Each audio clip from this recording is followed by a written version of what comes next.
Hello, everybody. Good morning. It's Dave Neal, stand-up comic and host of Bachelor Nation News. Happy Halloween. We have a Golden Bachelorette fantasy suite episode to get to. Now, listen, I know the idea of finding love after knowing someone for a few weeks might be alien to you, but this shocking exit we're going to get to is truly out of this world. So do me a favor, hit the like button an odd number of times, and then let's get this party started. I take notes, I read them back to you, no edits, no jump cuts, just me and you guys and whoever decides to be a part of our fun little party today. So we open with Joan saying that her hope is down to nothing, and it's like, I understand, I get it. You see her traveling back through LAX airport.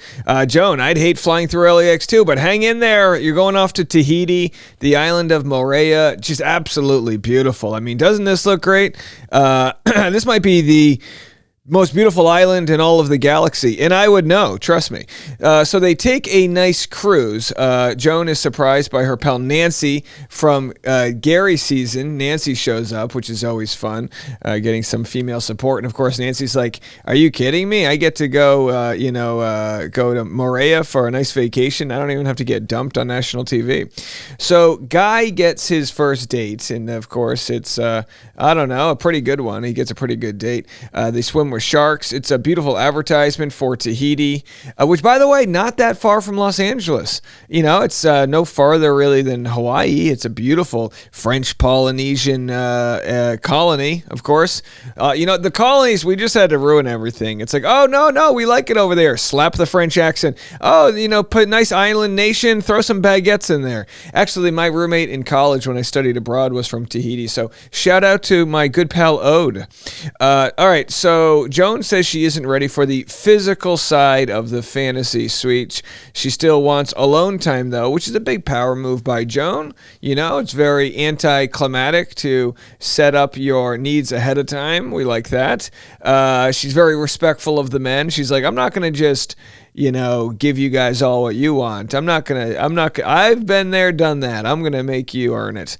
And they get an over-the-water bungalow, which is where I was hanging out a year ago in the Maldives when I was threatened with lawsuits. Wasn't that fun? And they get one of these heavy keys. Do you know the amount of pressure you'd be under to get one of these heavy keys at an overwater bungalow? You ever fumble for your key? Wouldn't that be, you're bringing someone home from the resort, you're ready to do the nasty, you know what I mean? You're like, I got my eyes on you, and all of a sudden your key submerges deep into the waters. You wouldn't want that. Chock speaks to Jesse. So let's move it on to Chock. He speaks to Jesse, and he's a full ball of emotions. He says if he loses, he will have his heart broken. And then a video with his daughter shows up. His daughter defended him. I'm sorry. I covered that video with his daughter. She defended him really. Her dad hugged her. What the hell? His daughter defended him really, and then said that. Sorry. Wow. Bad eyesight. Sorry. I need to get my eyes cleaned up here. Where are my eyes? I need to. Okay. Anyway, it was good. It was good to see that Chock's got family supporting him along this journey. I don't know, but we may have one of the contestants' daughters on tomorrow. I'm still kind of trying to work that out. I know it's a little busy here, but I'm trying to get my claw on a good interview. The claw, the chosen one. Chock speaks to Jesse. Chock, his date is four-wheeling. She says, distance made the heart grow fonder. And then they have a formal dinner on the boat, which is very nice. He says he's been awestruck since day one. Nobody is telling you how they feel and wearing their emotions on their sleeve like Chock. I mean, she'd have to be an idiot to not know what he's feeling. He's laying it out there. She explains the no touchy-feely, and he's all on board. Or not on board, I should say. No touching her deck. Big deck energy, not on this fantasy suite. Chock says they had champagne, which is a big, comfy couch. On a big comfy couch. That's what they did on their fantasy suite. When the producer asks what they did, he says, it's between two adults and my lips are sealed. And then somewhere Zach Shallcross is like, we could have done that? You mean to tell me I didn't have to tell the whole world what I did with somebody else? Oh, I didn't know that was an option. So yeah, these producers have to work overtime to pry some drama out of this generation. I tell you what, though, no offense to this generation, but you give them a couple cocktails at Thanksgiving, they'll tell you how they feel. At least come down to my family. But on camera, they are tight-lipped. Metaphorically. Joan says she feared she was farther along with him than he was with her. This, of course, being Pascal. Let's move it over to Pascal. So there's Pascal. I mean, he had quite the therapy session here with Jesse. And Pascal tells Jesse he was in love up until a year ago, almost engaged. He says deep down he is still hurting. Pascal gets very emotional explaining how tough his upbringing was, which I thought was just beautiful. You know, he says, hey, I might look like I have it all together. And by the way, sometimes that outward appearance that you have it all together, like take me, for example. I know I look like I have it all together, but on the inside, I'm just a boy traveling through space trying to figure out where my pain originated. You know what I mean? I'm just a boy floating through the galaxy, hoping that the claw will choose me. And if the claw doesn't choose me, I'm going to feel like it's because it's something I said or did. And it's not that. Sometimes the claw just doesn't choose you till your time is up, right? How's that for a metaphor? But enough of that Toy Story. So Pascal gets very emotional.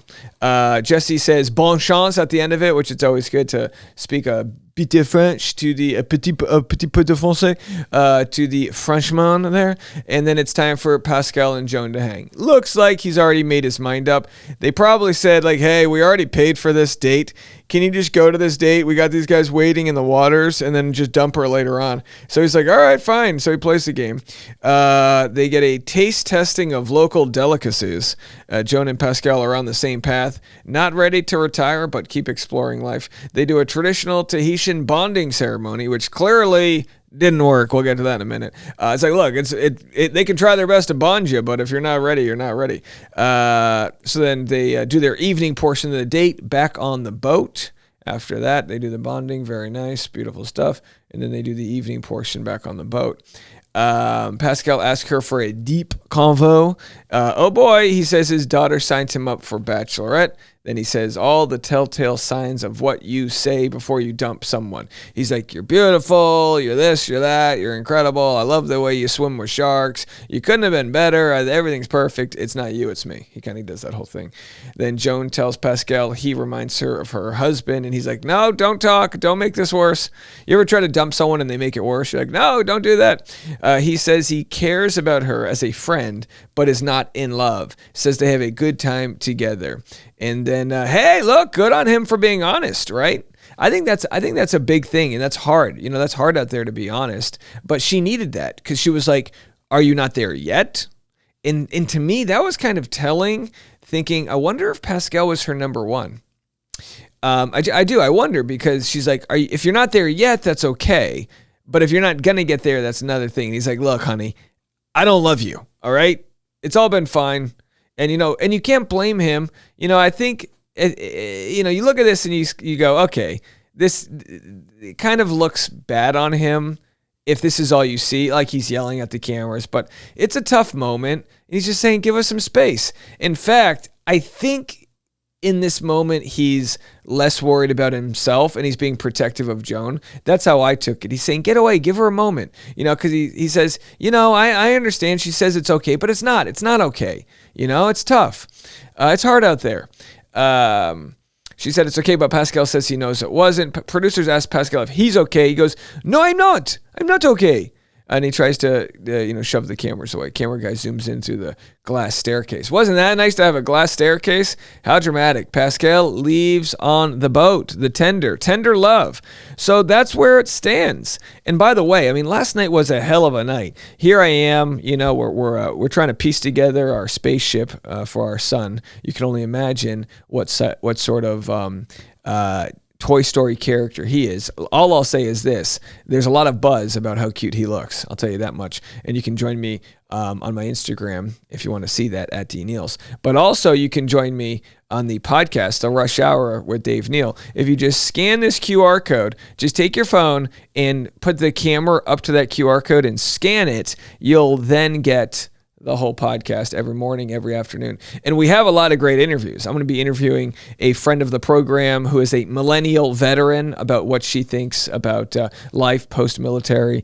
We've got a lot of interviews coming up. Like I said, tomorrow we may have, I'll go ahead and say it here, we may have Pascal's daughter. We're still working it out. I don't know if a guy like me is who she wants to talk to. But let me tell you something. I got all 5 eyes on trying to get that interview locked down. So anyhow, I'm going to try to claw at the algorithm, the claw, the chosen one. All right, you get the point? Anyhow, okay, that's it. Oh, by the way, my next video is a Love is Blind reunion video. Even if you don't watch Love is Blind, check out that video because it's absolutely crazy what went down last night. So if you want to share your thoughts, I've got it up on the Rush Hour podcast Instagram, so you can go check out, give me your thoughts over there. But what a crazy reunion episode that was last night. Okay, anyhow, I'll be back on Patreon this morning, 10 a.m. Central Time, patreon.com/Dave Neal. I'll be sharing some private insight into what the heck's going on out there, all the details for the membership community. All right, we'll see you then. Bye, everybody.